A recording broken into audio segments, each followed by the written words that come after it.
Is he speaking? Do you understand him? In a way. Grogu and I can feel each other's thoughts. Grogu. That's like a Dragon Ball Z Muppets mashup. This will be Grogu. That's his name.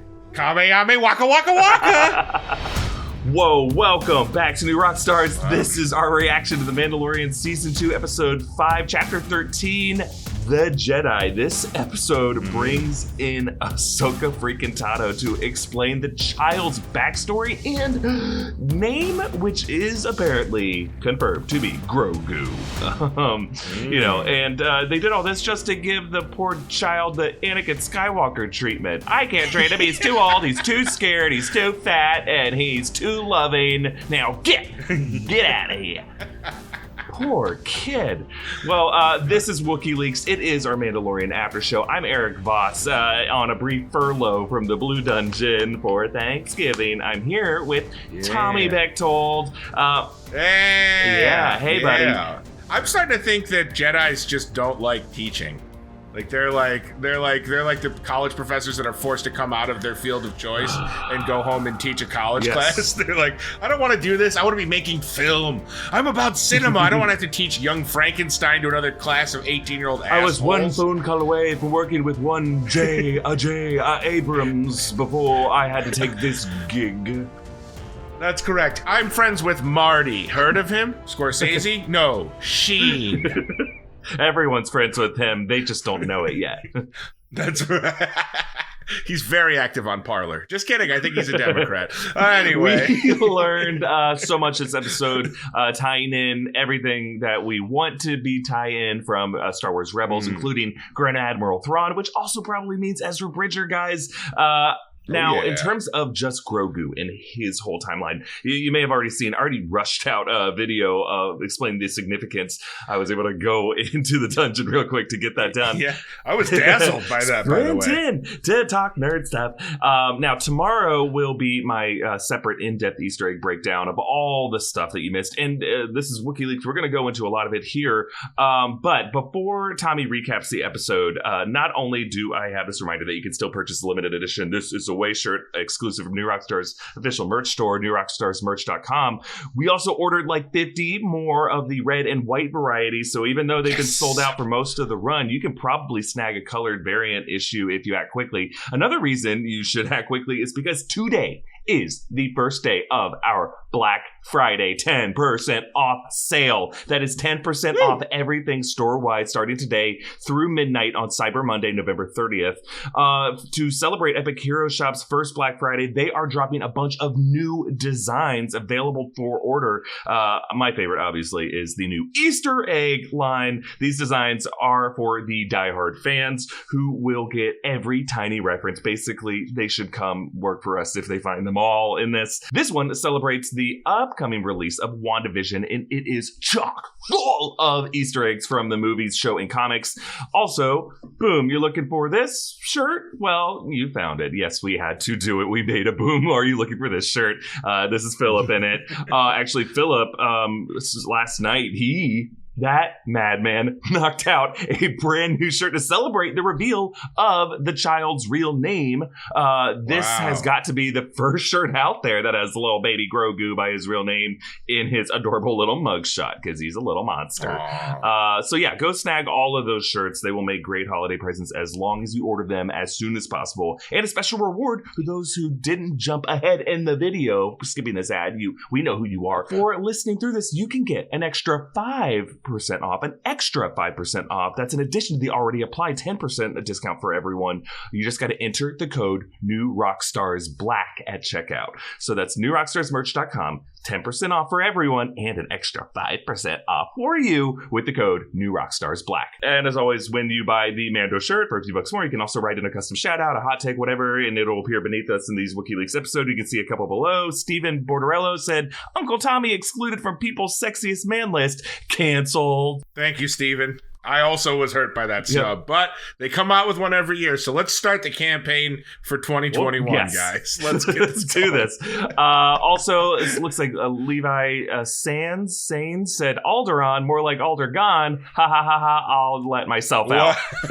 Yeah, Levi, we would be friends in real life. Totally I'm confident. Well, what happened this episode, Tommy? So much. See if you can break it down for us. Let's talk about the alarm bells ringing in the city of Caledon. A beautiful, almost like a Liberty Bell type chime, and similarly cracked by the end of the episode. I do believe the Liberty Bell in Philadelphia was cracked by lightsaber. It's a conspiracy theory that I run on my own personal page, Tommy Points. Anyway, so we're on to the planet Corvus. The city guards are fighting off a former Jedi. We get her immediately, Ahsoka Tano. First few opening moments of the episode, which I love. I love a good Band-Aid rip for like a casting mystery in a show. We already knew she would.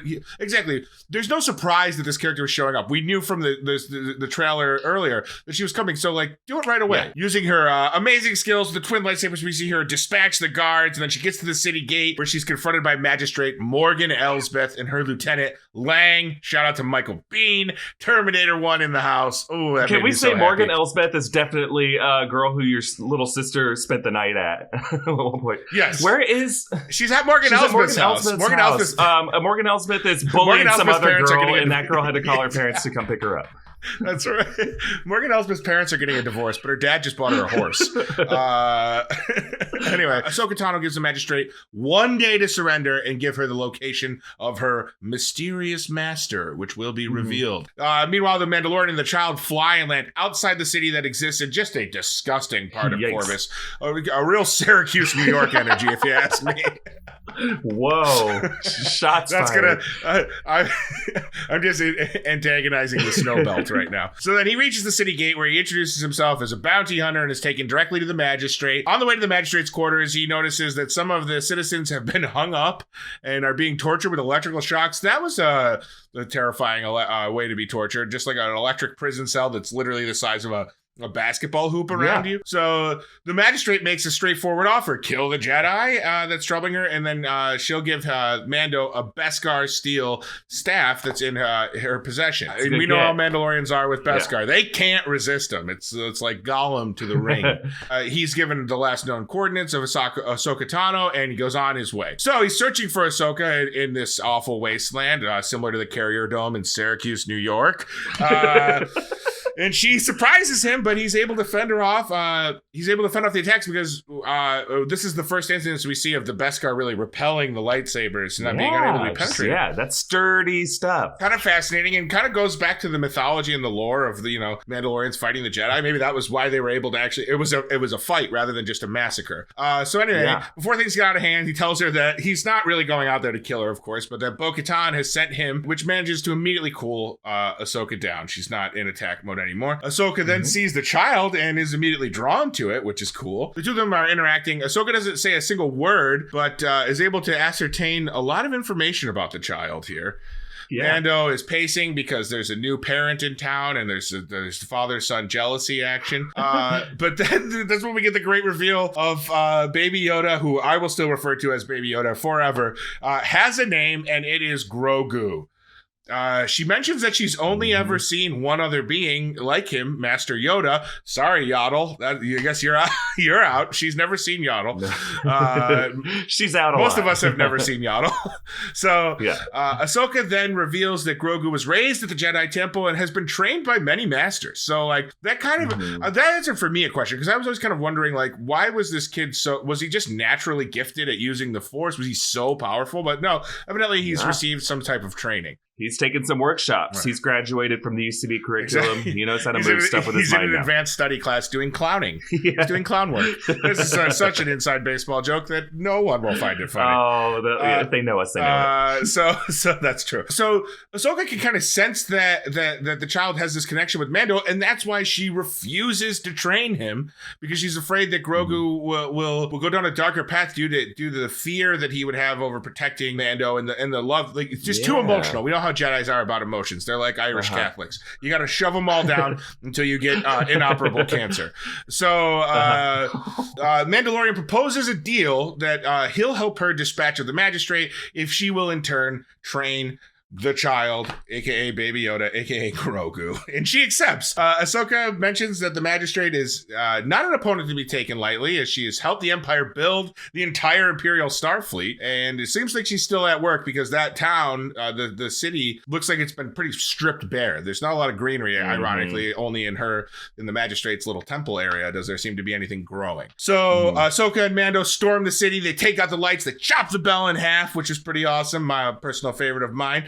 And then they just go to town, literally going to town and dispatching of all the guards, the Magistrate's assistants. And finally, Ahsoka ends up one-on-one with the Magistrate. She fights her with the Beskar staff, but she finally knocks the staff out of the hands and says a very meaningful sentence that kind of leaves the door open for a lot of possibilities in this in the upcoming episodes of Mandalorian, which is, Now tell me, where is your master? Where is Grand Admiral Thrawn? so pretty crazy. Mando dispatches of Michael Biehn, which was very depressing for me, although I didn't figure he was long for the world. I like that he was a rascal. I love like a good old, he's like, this fight isn't worth it. Yeah, psych! But he smiles. He's such a terrible, it was such a terrible poker face. Like, he's like, I give up. And then he's dead. So Mando has left the child on the ship, and then he goes to get the child to get his half of the bargain with Ahsoka, which is she has to train the child now.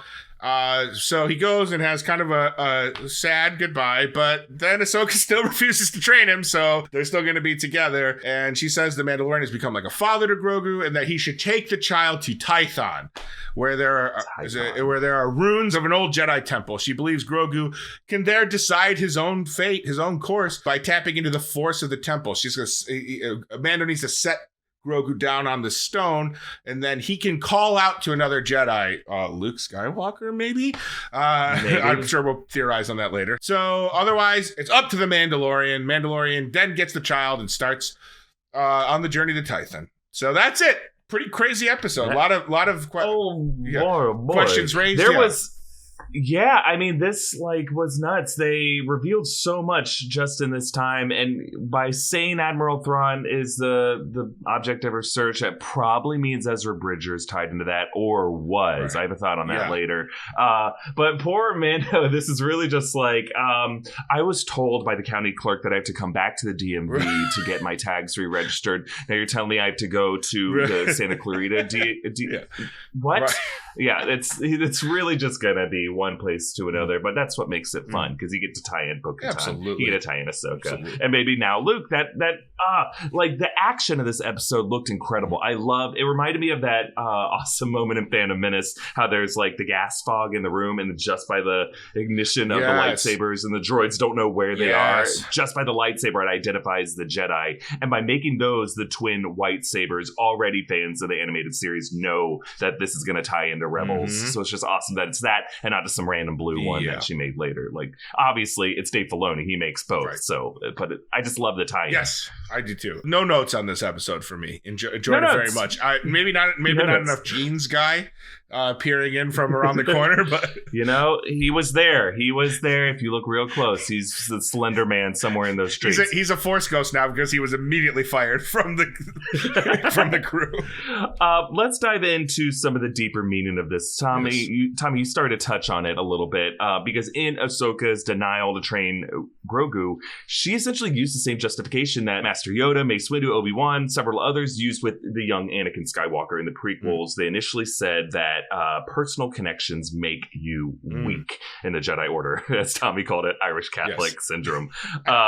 Now, Ahsoka even echoes Yoda's words. She says, "I sense much fear in you." That was essentially the spirit of Yoda speaking through her. And you can see that heartbreak. Rosario Dawson did such a good job when she said, "I've seen what such feelings can do to a fully trained Jedi Knight.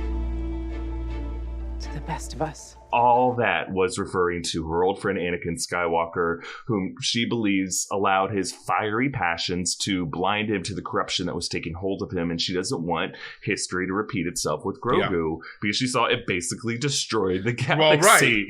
And cost the lives, whether permanently or just altered, of many of her friends and people she cared about. So the stakes are much higher for her. Yeah, exactly. Yeah. Now, Ahsoka observes that Mando is like a father to him, that they love each other, which is so nice for an outside observer to recognize what we've been seeing. And she fears that love is the same pure love that Anakin felt for his mother and for Padme, and that love was too powerful to let any Zen wisdom that the Jedi could teach take hold. But I would say, Tommy, that really the fear that she sensed was her own fear. It was not the fear of the child, because I was surprised to hear Ahsoka echo one of the most dogmatic maxims of the Jedi Order, because she, if you remember in Clone Wars, dramatically parted ways with the Jedi Order. She knows that is a flawed institution. Still, I guess as one of the few Jedi that still exist in this universe, she is the eponymous Jedi of the episode title. Filoni kind of endows her with that certain point of view. Yes. But we should not forget that point of view is an effed up culty one. Luke's victory in Return of the Jedi proves wrong the conventional wisdom of, what people thought the tragedy of Vader was. Return of the Jedi proved to us that love is the ultimate redeemer. And the love between Mando and Grogu is the same thing. It makes them strong. Right. Grogu's first use of the Force on the show was saving Mando from the Mudhorn. That was an act of love. And it is that moment that defines Mando's sigil on his armor. And further underlining, I think, interestingly, the failure of the Jedi dogma, the stark, some would say, Syracuse-esque landscape imagery of this episode. I can't wait for the comments on this. When Bo-Katan promised us this forest planet, I was imagining a, Lord of the Ringsy, but not Mordor Lord of the Ringsy, a lush green forest. Instead, a row of dead, burnt trees, like post-volcano eruption, but not to the point where it's like, oh, hope might spring anew in this fertile ash. No, it's just died. Now, trees are sacred to Jedi mythology. For example, there's the Great Force Tree on Ahch-To. That's an important thing to them, an important image, and an important symbol. But in The Last Jedi, importantly, the Force Ghost of Yoda allowed that tree to be burnt down. And that was a signal to Luke Skywalker that the Jedi Order is dead. We need to let those past rules die. And I think that's what the episode was kind of hinting at. Despite Ahsoka's stubbornness, around her, everywhere she looks, is an example of how the Jedi Order failed in their strict dogma. Yes. So the same must be learned by this yodeling Grogu. And I think he already knows it, is that you must always choose love and connection with others over all else, and in that can be your greatest strength. And I think it's amazing. We, basically Grogu is nonverbal, right? Like we're only able, we're basically inferring and ascertaining things about a practical puppet that is like hand movements, eye movements, and ear movements.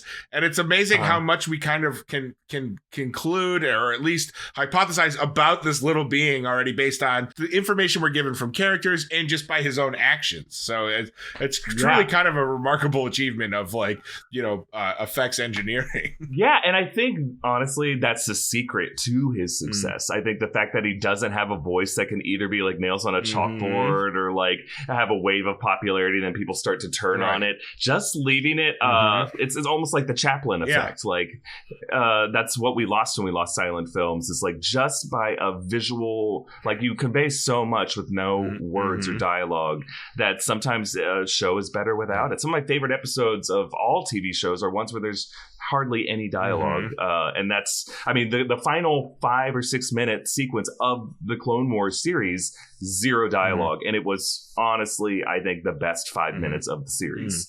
And I think those go together. Yes. Now we're going to dive into, there's a lot of theories we gotta talk about. Real quick, I want to thank some people who helped us make this episode, starting with our friends at Bespoke Post. This fall, Bespoke Post has a brand new seasonal box of awesome collections for guys guaranteed to upgrade your life. I recently got a box with a German steel knife and a carving fork. I felt like Dwight Schrute as I was carving up my Thanksgiving turkey. It was amazing. They got gear to upgrade your craft beers and cozy threads for cold weather. Bespoke Post only sends guys the best stuff every month. So whatever you're into, Box of Awesome has you covered. Style and grooming goods, barware, outdoor gear. Box of Awesome has collections for every every part of your life. They have a snazzy sweater box and another box that's a bunch of interesting hot sauces. Ooh. So you can feel like you're on an episode of Hot Ones because they're never going to invite you on that because you're not famous. Come enough. on. To get started, take the quiz at boxofawesome.com. Your answers help them pick the right box of awesome for you. They release new boxes every month across different categories. It's free to sign up, and you can skip a month or cancel anytime. Each box only costs $45, but has over $70 worth of gear inside. Get 20% off your first monthly box when you sign up at boxofawesome.com and enter the code Mandalorian at checkout. That's boxofawesome.com, code Mandalorian for 20% off your first box. We also want to thank our good friends at Manscaped. A long time ago in a galaxy far, far away, men actually shaved their balls with the same razor as their face. Well, not anymore, thanks to our sponsors at Manscaped, the best in men's below-the-waist grooming. Manscaped is here to stop you from looking like a Chewbacca down there. Like a Chewbacca. There's only one. For all we know, Mando is never nude. But I imagine that a cool customer like Din Djarin would want to keep nice and clean downstairs so the Beskar doesn't chafe. That's true. Manscaped is forever changing the grooming game with their Perfect Package 3.0. Inside the Perfect Package, you will find their electric trimmer, the Lawnmower 3.0. That waterproof and skin-safe trimmer will reduce nicks, and it is the droid you're looking for. It also includes the Crop Preserver, Anti-Chafing Ball Deodorant and Moisturizer, the Crop Reviver Ball Toner Spray, and the Anti-Chafing Performance Boxer Briefs in a very sharp black color that is just downright imperial. Yeah. Get 20% off and free shipping at manscaped.com/Mandalorian. That is 20% off and free shipping at manscaped.com/Mandalorian. May the force be with you, or balls. And finally, ExpressVPN, thank you for also sponsoring this episode. We all know a VPN protects your privacy and security online. You might not know that you can use a VPN to unlock movies and shows that are only available in other countries. You can use ExpressVPN to binge Doctor Who on UK Netflix or tons of anime on Netflix Japan. It's simple. You just fire up the ExpressVPN app, you change your location to the country that you want, you refresh Netflix, and boom, you're done. That's it. ExpressVPN hides your IP address, so it lets you control where you want the sites to think you're located, and you can choose from almost 100 different countries. That's a lot of Netflix libraries. And that's not just Netflix. ExpressVPN works on any streaming service, Hulu, BBC iPlayer, YouTube, you name it. There are hundreds of VPNs out there, but I use ExpressVPN to watch shows because it is ridiculously fast. There is never any buffering, no lag. You can stream it on HD, no problem. ExpressVPN is also compatible with your phones, your smart TVs, all your other devices. You can watch what you want or go on the big screen wherever you are. And if you visit my special link right now at expressvpn.com/Mandalorian, you can get an extra 3 months of ExpressVPN for free. Support the show, watch what you want, and protect yourself at expressvpn.com/Mandalorian. Okay, Tommy, here we go. Time to dive into the big questions of this episode. So what do we need to talk about? Well, first? Erik, who do you think took Grogu from the Jedi Temple, and where has he been since? Okay, I started to go into this in the other video. Really, if you think about who the Jedi were who were at the temple at the time of Order 66, Yoda and Obi-Wan got there at the very end after most of them were killed. But we know from Jedi Fallen Order that Jedi were elsewhere all over the place. A lot of Jedi might have been able to get away, but the presumption from the original trilogy is that Jedi are basically a myth. They're like a dying breed that many people think never existed. That's how few there are left. So I think we're either looking at Obi-Wan, and there was just like a cut scene from Revenge of the Sith where he discovered this thing and brought it back with him, and that's something we could explore in the Kenobi series. It would be too early. Obviously, Luke Skywalker was not, or he would have been a baby, so I don't think he could rescue another baby. I think you could lump in Yoda there. I have had theories in the other video that it could have been Yaddle, one who was specifically mentioned in Jedi Fallen Order as hopefully still being alive. Some people are saying it could be Jocasta Nu, the librarian. The one who says, if it's not on the map, it doesn't exist. I would imagine her having, a weird corner of a rare book section. That's where she keps the baby. And she's like, well, I have to help this one. And that would be, she's old, and she didn't make it, but the baby did. That's my theory. And then in terms of where he's been since, I don't think the New Republic ever knew about his existence. I don't think Luke knows yet about his existence. I feel like that would have been an immediate, if there was another Yoda-like being in the universe, Luke would have dropped everything to get him. I think what had happened is whatever Jedi freed him, whether it was Jocasta Nu or someone who has a bit more fighting skill, lost to or got hijacked or pirated by this Nikto cartel. Those were the ones who had him at the beginning. That's the one who tried to recover the child in chapter 10 of this season. And they didn't even know what they had. But they had it for years and years and years. And then someone's like, hey, I think it's important. Maybe we can cut a deal. And maybe they cut a deal with the client. And he's been sending bounty hunters ever since. Well, that's Grogu. Where has Ahsoka Tano been since we last saw her? And why is she looking for Grand Admiral Thrawn? Okay, well, she's looking for Grand Admiral Thrawn because she's trying to find Ezra. She left, when we last saw her, she was leaving with Sabine Wren in the final scene of Star Wars Rebels. Ezra Bridger and Thrawn were on this, hyperspace chase, and then hyperspace blasted the two of them to some unknown place. That's the last we saw them. So the fact that she's looking for Ezra Bridger, Thrawn is the key to that.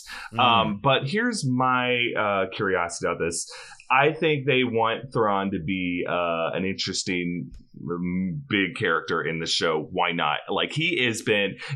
Thrawn is amazing. He is the reason we have such a beloved expanded universe. He was introduced in this 1991 Heir to the Empire expanded universe novel, and all three of those books. He's essentially this Imperial Navy genius that some people compare to Spock, but he's a Star Wars character. He's better.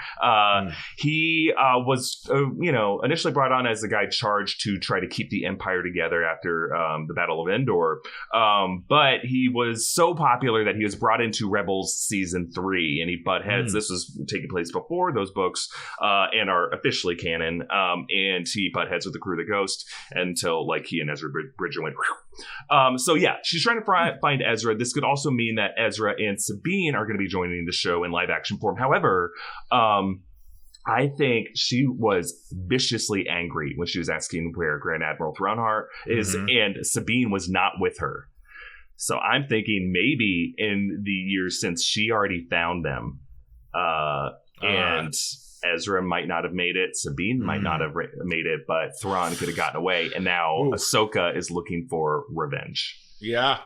Well, revenge is certainly important to the Star Wars universe. That is she does, despite being so I can't train him, he's too emotional. She was not really exercising the gold standard principles of the Jedi Order. She was taking lethal force, as much as she could, justified, of course, but of course.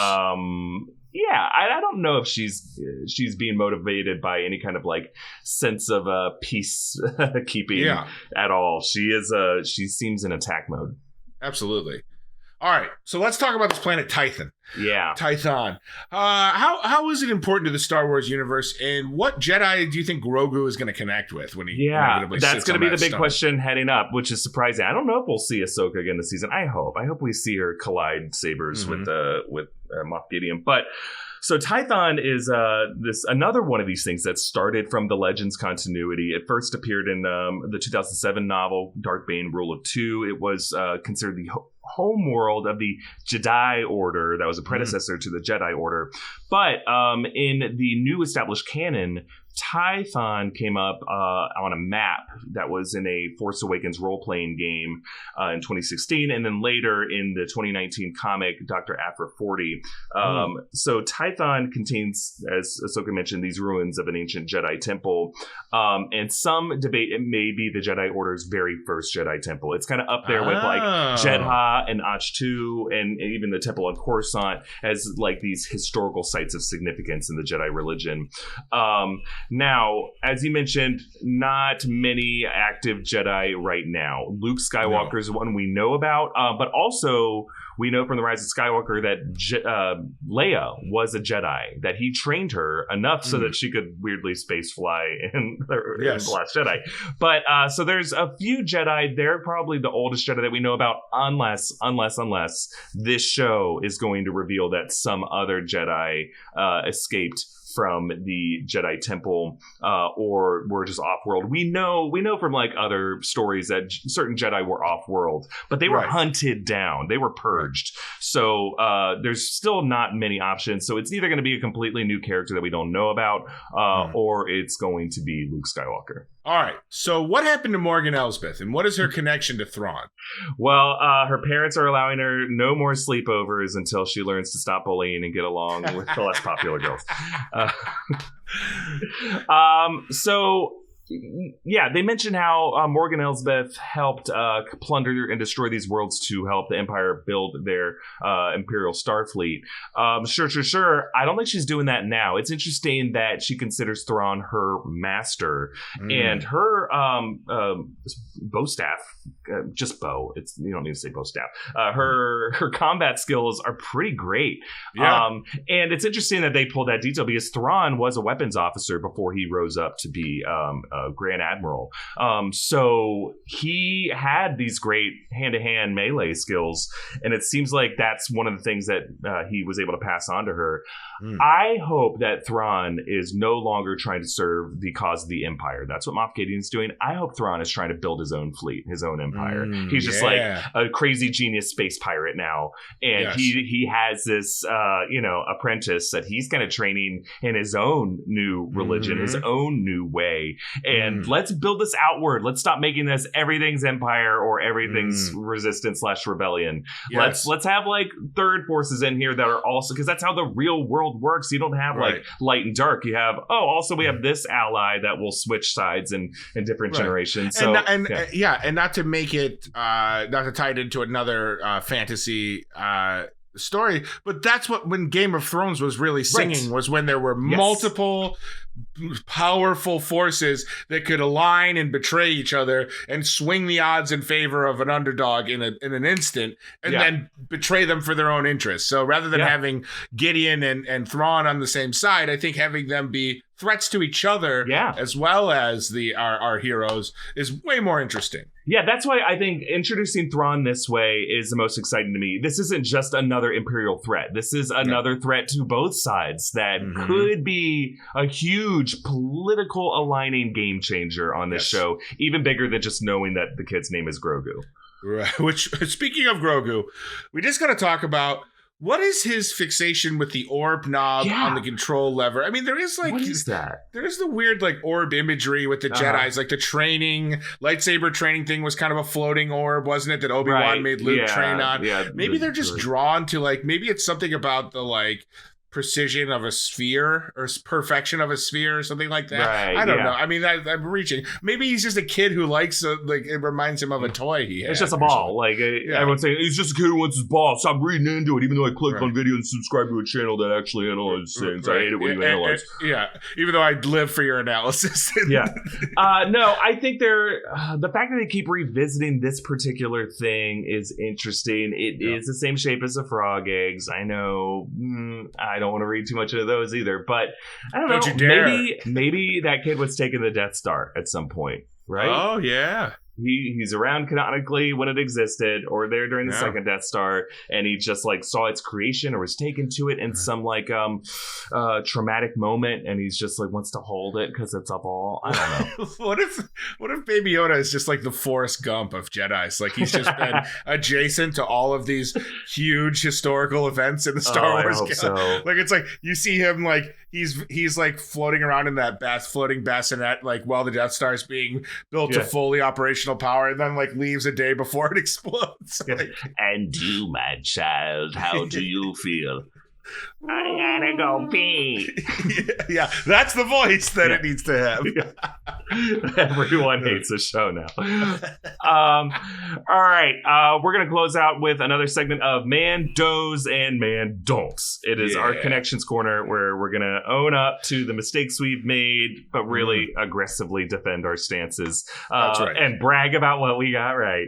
Woo! All right, our first do. I think we did predict last week that Mando and Ahsoka would fight briefly, and that we would learn a lot about Baby Yoda's past and the child's name. Yeah, and we learned the name. That was great. Yes. And his name was not Derek, as I predicted. So that's a man don't for me. Another man don't that I have to own up to. I did mess up in the Chapter 12 breakdown by saying that Palpatine's son was not a clone. The Rise of Skywalker novelization revealed that he was actually a strand cast.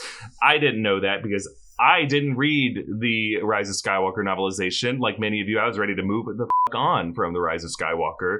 So I have since corrected it, and I now know that he is a straight cast. And I never knew or thought about it once before all of this. So thank you for all of the negative criticism out there.